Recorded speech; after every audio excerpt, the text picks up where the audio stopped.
natin ang karapat-dapat.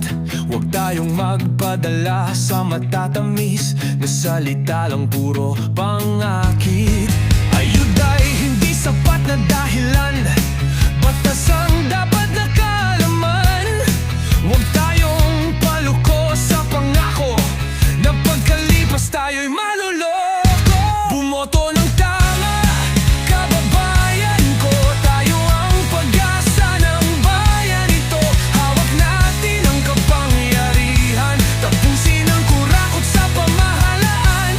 Huwag magbabayad, huwag magpalinlang, ang boto mo'y hindi nabibili, kaibigan. Gisingin na ang kaisipan para sa kinabukasan ng sambayanan.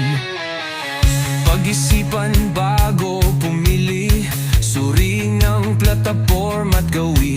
Hindi yung sikat lang o may pangalan, kundi yung tunay na may malasakit at alam. Huwag tayong matakot magbago, simulan sa pagboto ng totoo.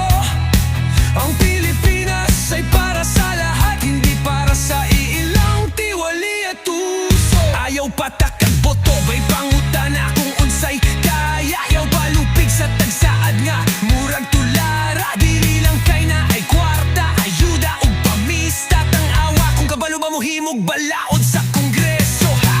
Ikaw ang gahom, ikaw ang tinugyan. Ayaw nagpada sa bayad kay imong boto balaan.